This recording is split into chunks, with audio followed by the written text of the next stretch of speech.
Всем привет! С вами Таня Генерал. Канал Субъективно об Америке сегодня приглашает вас на прогулку. У нас неожиданно включили прохладную погоду, и я вышла в один тут прекрасный парк погулять.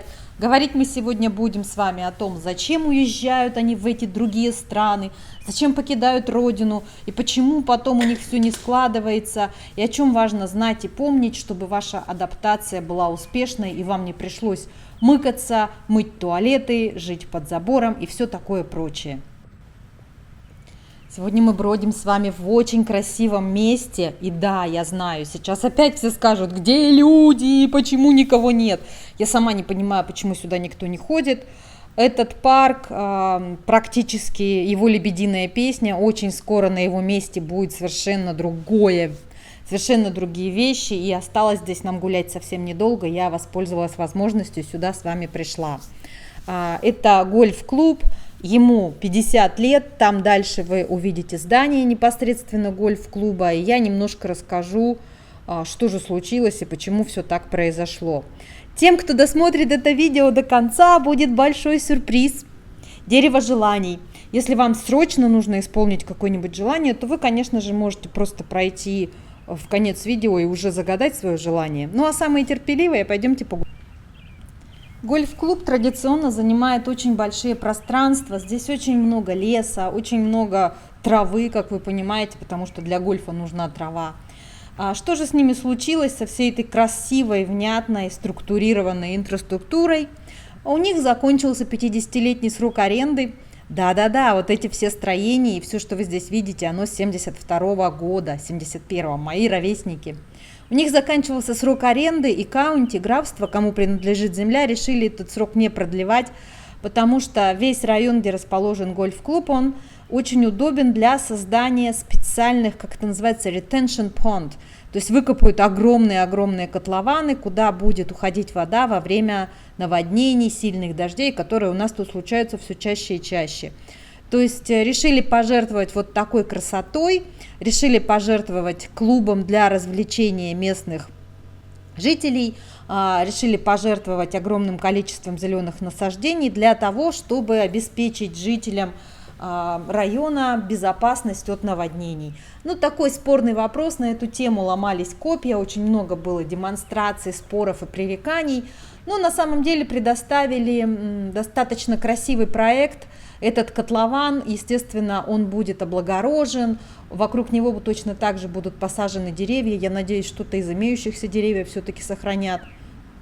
И пообещали, что это будет тоже достаточно красивое место, где жители смогут гулять, кататься на велосипедах, такая себе зона отдыха. Но мы, как говорится, посмотрим. Пока наслаждаемся тем, что есть. Вот видите, в этом здании если погуглите, посмотреть, это гольф-клуб и его клаб-хаус, то есть место, где можно было арендовать, резервировать под разные красивые свадьбы, именины и все остальное, то есть там клубные члены там себе устраивали всякие мероприятия. Пока, видите, все еще поддерживается в достаточно хорошем состоянии, клуб уже не принадлежит никому с января, траву, я вижу, периодически косят, все остальное вот в таком состоянии, как есть. Вот такая история. Наверное, это последняя прогулка, уже очень скоро здесь начнутся земельные работы. Ну а мы, наконец-то, давайте перейдем к теме нашего сегодняшнего видео. Я вот так, когда с вами гуляю, я представляю себе, что кто-то идет со мной рядом, и мы рассуждаем и разглагольствуем о разных вещах. Знаете, по моим рассказам, по моим расспросам разных людей, которые переехали, вырисовалась примерно подобная картина. Люди, когда планируют уезжать, часто они это делают совершенно с закрытыми глазами. У них есть твердое убеждение, что там, где они сейчас, им так плохо, и это зависит именно от места, от страны. В этом виновата страна, в этом виноват Путин, в этом виноват менталитет. И значит, стоит только поменять страну, и все изменится, и все станет в разы лучше. На все разговоры о том, что да ладно, куда вы там, да кому вы там нужны, да что вы там будете делать, люди совершенно оголтело отмахиваются, кричат: вы ничего не понимаете, мы сможем, мы уедем, и собираются и уезжают. Из самых распространенных причин, о которых говорят: о, смотрите, груши, прямо настоящие груши. Вот сюда надо прийти попозже, может быть, даже. Они даже похожи на нормальные груши, не на какие-то дички.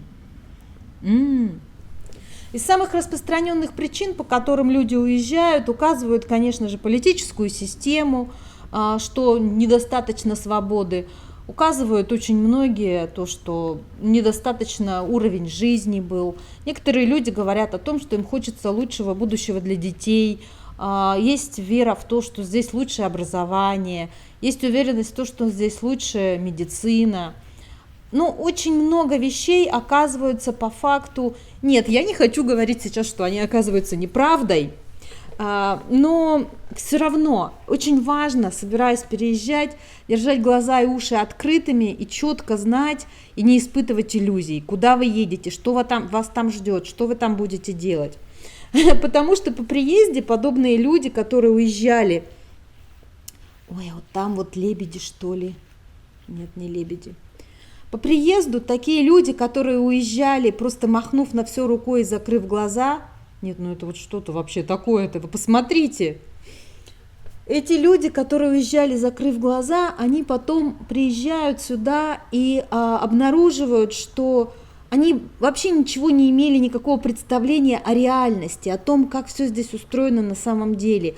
Они не потрудились сделать даже минимальное какое-то исследование, не потрудились посмотреть, где и что и как, изучить местность, изучить возможности, изучить особенности. И потом начинается очень распространенная тема. Человек приезжает, свалившись, условно говоря, со своей Луны. И такой, оба-на, действительно, никому мы здесь не нужны. Приехав на какую-нибудь там Оклахомщину, устроившись работать на какую-нибудь заправку за $7,5 в час, человек понимает, что ему все, что остается для того, чтобы хотя бы минимально жить, это херачить.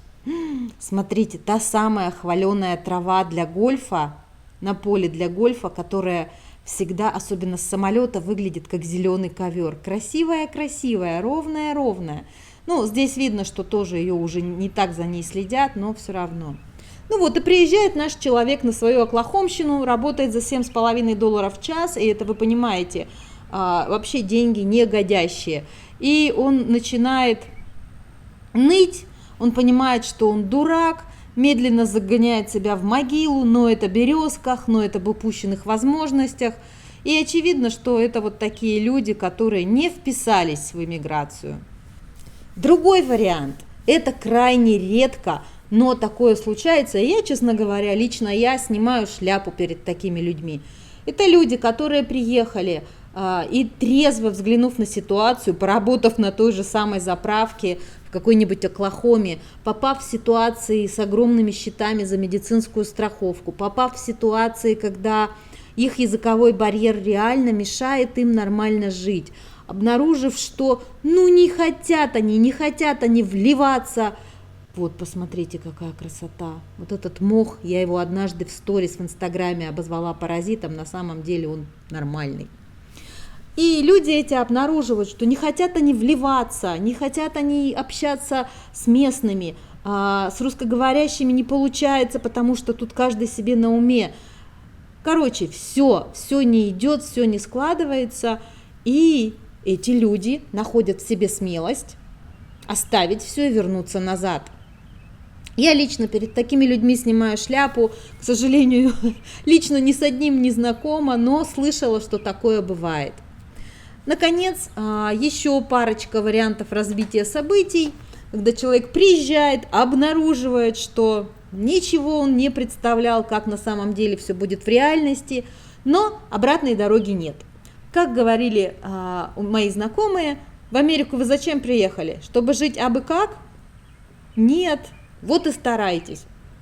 Ну, это говорили они не нам, но тем не менее фраза классная. И мы начали стараться, я начала стараться так, что дым из ушей. И по факту происходит потом следующее, что, в общем, вы понимаете, вложенное количество усилий возвращается старицей, и усилия приносят желаемый результат, и все начинает складываться, все начинает развиваться. Это настолько сложнее, что место под солнцем часто зависит от наработанных и общественных и социальных связей. К сожалению, у нас, у иммигрантов, с этим немножечко напряг. Ну и, наконец, ой, вот здесь вот у нас ягодки, видите? Эти ягодки называются strawberry, blueberry, blackberry, господи, называются они blackberry. Ягодки называются blackberry, а по-русски переводятся как переводятся? Напишите мне скорее. Ну и, наконец, последний вариант развития событий. Люди, которые переезжают и, вот знаете, просто закинув чепец за мельницу, оголтело продолжают утверждать, все они правильно сделали, вражки отстой, все плохо, все умрем, у вас там Путин, у вас там то, у вас там пятое, десятое. И просто живет себе здесь просто потому, что он уехал и он молодец. Такие люди тоже вызывают уважение, потому что им абсолютно положить с прибором на чужое мнение, они живут в своем собственном мире так, как им нравится. И это же классно, правда? И можно сколько угодно классифицировать и разбирать по полочкам подходы разных людей. Я абсолютно твердо уверена, как говорит великий наш Сатья, если к тебе тянутся мухи, ты однозначно не мед. Каждый человек в то, во что он верит, то и становится его реальностью. Миллионы людей находят себе друзей, миллионы людей устраиваются. И точно такие же миллионы людей несчастны, прозябают, им плохо, и все для них не так. Главный вывод из всего этого, пока мы не подошли к дереву желаний, ребята, один. Куда бы вы ни собрались переезжать, готовьтесь, собирайте информацию, читайте, смотрите блоги, слушайте блог «Субъективно об Америке», зайдите на мой инстаграм. Я делюсь с вами всеми своими находками, и даже не своими, где что слышу, все собираю в одну большую кучу, чтобы каждому, кому понадобится, не надо было куда-то ходить, где-то что-то еще гуглить, чтобы он пришел и все в одном месте узнал. У меня, конечно же, тоже совершенно субъективный взгляд, и я тоже иногда бываю в своих абсолютно розовых очках. И это приносит свои плоды в некоторые моменты, иногда это имеет обратную сторону. Когда я попадаю в какие-то истории. Смотрите, видите, что это? Это змеиная шкура. Змеиная шкура тоже на удачу. Всем вам змеиная шкура на удачу. Вот это вам иллюстрация к популярному вопросу, есть ли в Техасе змеи. Змеи в Техасе есть. Ну, вот так мы заканчиваем нашу прогулку. Мы пришли уже к дереву желаний. Я обещаю вам, что в следующем видео я пойду куда-нибудь, где вы увидите людей. Ну что сделаешь, вот такой у меня характер. Я люблю такие вот пустынные места, но на самом деле мне тоже странно, почему сюда никто не приходит. Парк удивительный, пока еще открыт к свободному доступу, но, как видите, за все время нашей с вами бродилки мы не встретили ни одного человека. Я честно вам признаюсь, я не знаю, как я выбираю эти деревья, наверное, они меня выбирают. Я шла по этому лесу и вдруг увидела вот его и поняла, что это он. Оно, дерево желаний. Сейчас я его обниму за вас, за всех. Да, я обнимаюсь с деревьями. Сюрприз. А вы загадайте желание.